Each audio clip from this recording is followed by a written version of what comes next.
नमस्कार, मेरा नाम सचिन जोशी। मैं समर्पण नशा मुक्ति केंद्र में एज काउंसलर काम करता हूं। एक नशेबाज जब नशा करता है तो कई बार वो सोचता है कि नशा बंद कर दिया जाए, कम कर दिया जाए, लेकिन वो कर नहीं पाता।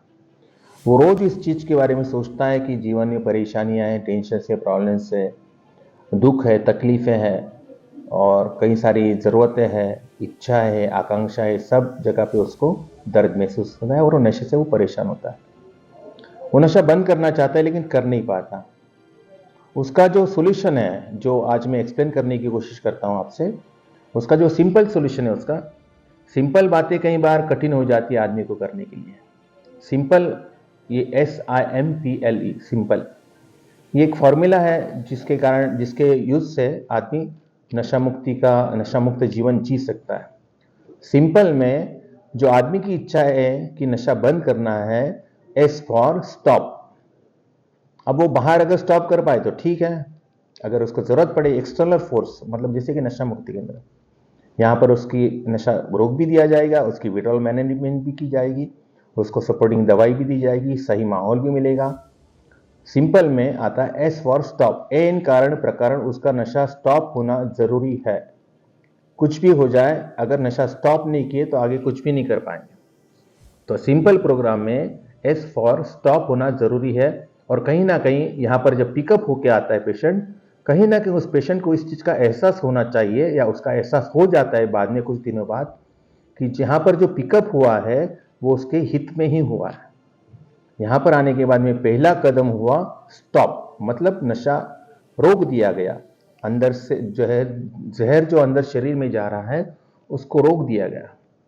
यहाँ पर जब आदमी आता है नशा मुक्ति केंद्र में, पहले तो उसका नशा बंद कर दिया गया, उसको दवाई गोली उसके हिसाब से नहीं मिलती। यहाँ पर दवाई गोली मिलती है, जो मेडिकल सपोर्ट टीम रहती है, डॉक्टर्स रहते हैं, उसका ब्लड टेस्ट रहता है, उस हिसाब से उसको पेशेंट के अनुसार दवाई डॉक्टर डिसाइड करेगा कि पेशेंट को कौन सी दे। पेशेंट डिसाइड नहीं करेगा मुझे कौन सी गोली कितनी क्वांटिटी में, मैं कितनी लेता था, क्या लेता था।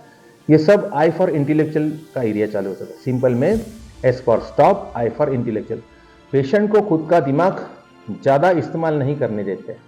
नशा मुक्ति केंद्र में पेशेंट को स्ट्रेट फॉरवर्ड चीज़ें जो करना है सो करना है, नहीं करना है तो भी करना है, ज़्यादा दिमाग लगाने नहीं देते। उसको जो उसके हित में जो है, उसको क्या अच्छा लगता है, क्या बुरा लगता है, वो नहीं, उसके लिए क्या सही है और उसको करना है। इच्छा से करेगा तो भी ठीक है, नहीं करेगा तो भी उसको करना है। इंटेलेक्चुअल ज़्यादा इस्तेमाल नहीं करना, ज़्यादा एनालिसिस नहीं करना, उसको स्ट्रेट वे, उसको डिसिप्लिन में रखा जाता है। उसको इंटेलेक्चुअल ज़्यादा इस्तेमाल नहीं, स्ट्रेट वे चीज़ें करने के लिए कहा जाता है। इंटेलेक्चुअल मतलब जहाँ ज़रूरी नहीं है वहाँ पर आदमी अगर दिमाग लगाता है, तो इस सिंपल प्रोग्राम में जहाँ ज़रूरत नहीं है वहाँ दिमाग नहीं लगाओ आप तो बस प्रोसेस को फॉलो करो, ये उसको कहा जाता है। क्योंकि ये प्रोसेस जो है ये सक्सेसफुल प्रोसेस है, इससे ही सक्सेस होता है, आदमी रिकवरी की तरफ तभी जा सकता है। तो आदमी जहाँ ज़रूरी नहीं है, कौन कर रहा है कौन नहीं कर रहा है, हमारे परिवार में ये कर रहे हैं वो कर रहे हैं, हमारा दोस्त कर रहा था ये, ऐसा कभी नशा छूटता है क्या, धीरे धीरे नशा छूटता है, ये कहीं ना कहीं गैर ज़रूरी प्रश्न है, गैर ज़रूरी सोच है। नशा मुक्ति केंद्र में आए, आप अपना दिमाग थोड़ा सा जो एक्स्ट्रा दिमाग है वो साइड में रखो, और यहाँ पर इंटेलेक्चुअल यूज़ करने के बजाय आप सामान्य एक सिंपल तरीके से अपना जो रूटीन है, जो दवाई गोली मिल रही है वो लेना है। आपको कुछ प्रश्न आते हैं तो आप काउंसलर से डिस्कस कर सकते हो। यह इंटेलेक्चुअल लेवल पे ये काम किया जाता है। आपको सेशन समझना है, सेशन में आर्ग्यूमेंट नहीं करना। हाँ, सवाल आते हैं तो प्रॉपर सवाल आप कर सकते हो, लेकिन उसका एक बाकायदा तरीका होता है। उस हिसाब से आप आराम से अपनी जो क्यूरीज है, जो शंका है, वो करीब करीब 15-20 दिन जब आप सेशन अटेंड करोगे उसके बाद आप सवाल पूछ सकते हो। क्योंकि आप पहले तो चीज़ों को समझे फिर सवाल करें।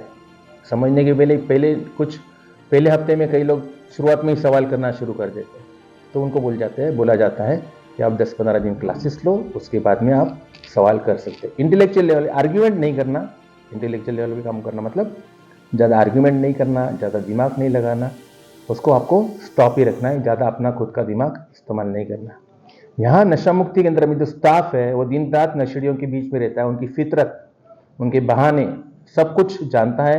तो यहाँ पर एक चीज़ होती है, यहाँ पर नशा मुक्ति केंद्र में मैनिपुलेशन वो नहीं कर सकता, झोल चाल नहीं कर सकता, कुछ भी गलत बहाने बता के कुछ भी करना चाहे तो नहीं कर सकता, क्योंकि यहाँ का स्टाफ एक्सपीरियंस स्टाफ है।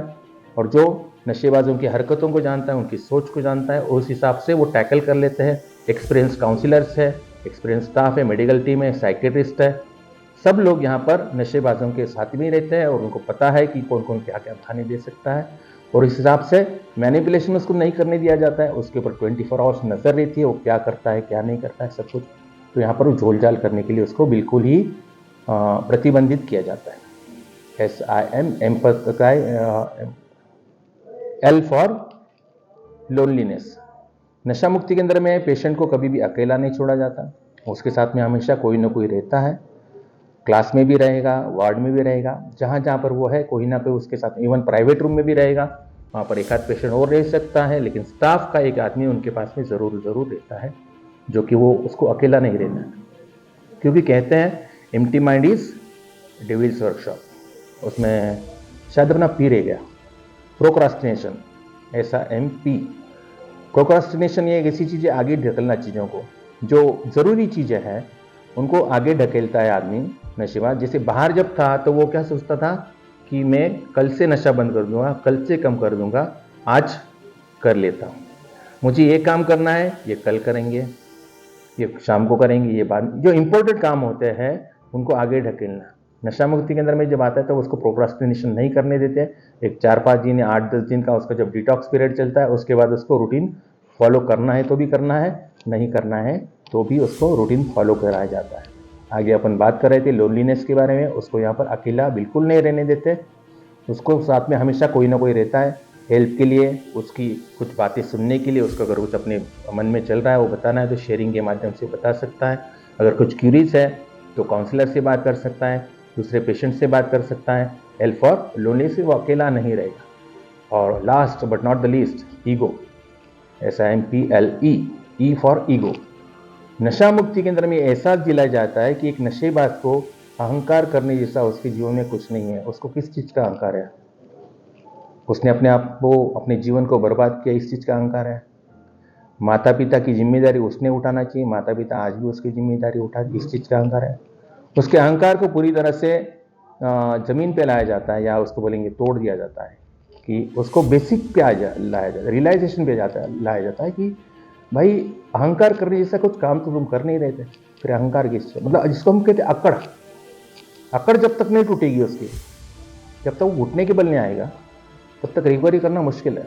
मैं तो यहाँ तक कहूँगा कि नामुमकिन है, क्योंकि अकड़ है तो वो कंडीशंस डालेगा। ईगोइस्टिक नेचर है, वो चीज़ों को सीखेगा नहीं, वो समझाने की कोशिश करेगा। अकड़ में आदमी लर्निंग प्रोसेस में नहीं हो, उसको लगता है कि मैं सही कर रहा हूँ, जो कर रहा था वो सही कर रहा था।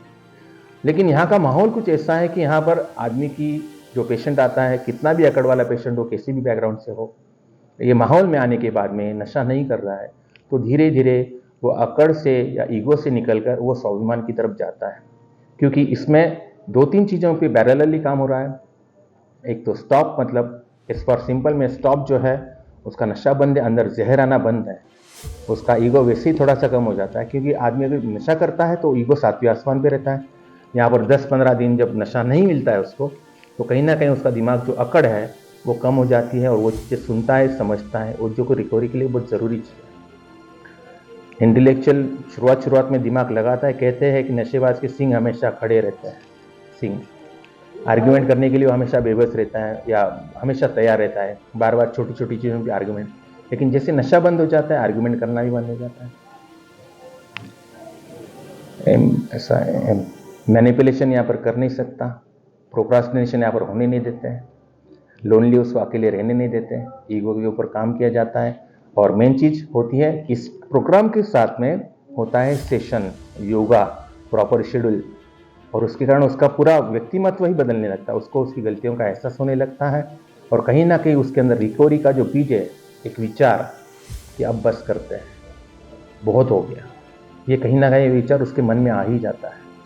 यहाँ के सेशंस इतने पावरफुल है, यहाँ का वातावरण इतना सात्विक है, सुंदरकांड है, भजन है, सेशंस है, शेयरिंग सेशन है, डिसिप्लिन स्टाफ है, अच्छा खाना है, सब कुछ चीज़ इस प्रकार से है कि आदमी की सोच इस प्रकार से हो जाती है, यार कहाँ फंस गया था मैं।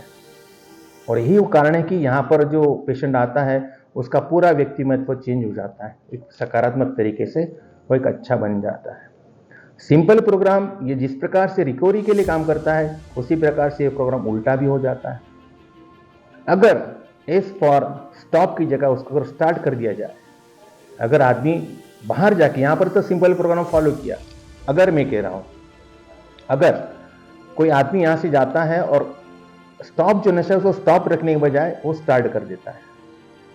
स्टार्ट जैसे उसने किया, उसने खुद का दिमाग ज्यादा इस्तेमाल करना शुरू कर दिया। जहां जरूरत नहीं है वहां वो दिमाग लगाएगा। एम फॉर मैनिपुलेशन करना शुरू कर देगा कि झूठ बोलना, विश्वासघात करना, अपने आप को सही साबित करना, ज्यादा दिमाग लगाना। झूठ बोलना मतलब क्या कि पैसे किसी चीज के लिए चाहिए बताना और किसी और चीज के लिए इस्तेमाल करना, झोल करना, ये मैनिपुलेशन में। और मैनिपुलेशन के लिए जरूरत है एक्स्ट्रा दिमाग की। वो सोच जो है उसकी पुलिस वाले की भी है और चोर की भी है। पुलिस वाले की नजरिए से भी देखता है कि अगर ये चीज किया तो पुलिस वाले क्या सवाल कर सकते हैं, और चोर की सोच भी है किसी को पता नहीं चले इस प्रकार से कुछ गलत काम करना।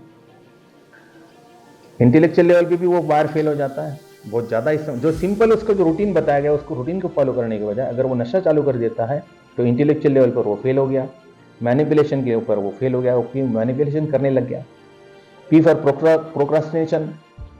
अब इंपॉर्टेंट चीज जो उसने यहाँ पर गोल बनाया होगा, कुछ जीवन में अच्छा बनना, ये करा होगा, नशा जैसे ही जाएगा वो जो इंपॉर्टेंट काम उसने यहाँ पर सोचा होगा उसको आगे ढकेलेगा। अब नशा कर लेगा, इंपॉर्टेंट काम वो अलग कर देगा, तो साथ साथ वो अब जब यहां से जाने के बाद जब नशा करेगा, अगर किया तो फिर से वो अलग दलग पड़ जाएगा, फिर से अकेला पड़ जाएगा। घर परिवार तो होगा लेकिन घर परिवार में वो अपने आप को अकेला महसूस करेगा, लोनलीनेस का शिकार हो जाएगा।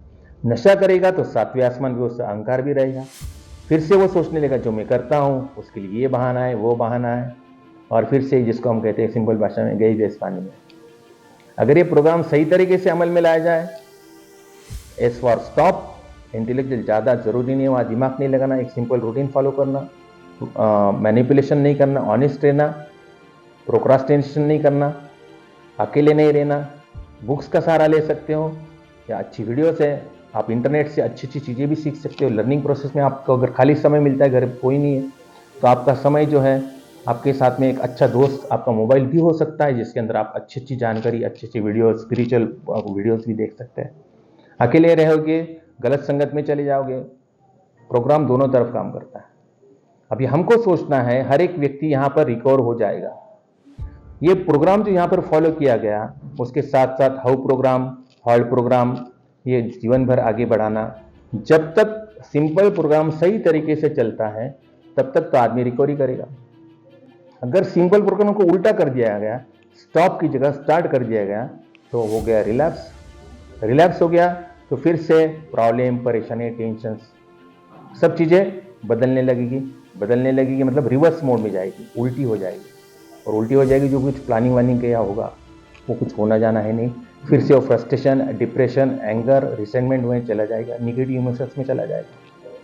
कहीं ना कहीं सिंपल प्रोग्राम को सिंपल तरीके से, एक साधारण तरीके से अपने आप के साथ में ऑनेस्ट रहना और अपने जीवन को बेहतर बनाने की तरफ ऑनेस्ट, सेल्फिश रहेंगे तो रिकवरी कर पाएंगे। रीज़न फॉर रिकवरी ज़रूर ढूंढे कि मुझे नशा क्यों छोड़ना है, मुझे नशा क्यों नहीं करना है, नशा करूंगा तो क्या होगा, नहीं करेंगे तो क्या होगा, करूंगा तो क्या खो दूंगा, नहीं करूंगा तो क्या क्या मिल सकता है, इसका ड्रीम बनाओ। सिंपल प्रोग्राम का यूज़ करो, हार्ड का यूज़ करो, हाउ का यूज़ करो, डेली इन्वेंटरी लेना, उसके बाद में मीटिंग्स में जाना, स्पिरिचुअल ग्रुप में जाना, एक अच्छा 8-1 घंटे का नौकरी कहीं पे। रूटीन एक ज़रूरी चीज़ है, सुबह से शाम तक रूटीन होना। रूटीन आपको सिखाता है कि मुझे क्या करना है, तो अननेसेसरी जो नई चीज़ें करना है वो तो हट जाएगी। मुझे सुबह उठने के बाद शाम तक मुझे क्या करना है ये पता होना चाहिए। ये रूटीन बहुत काम में आएगा। सिंपल प्रोग्राम के साथ साथ रूटीन भी ज़रूरी है, जो आपके लिए रिकवरी के लिए एक महत्वपूर्ण चीज़ है। इसमें और भी जानकारी ऐड करेंगे अगली वीडियो में। नमस्कार।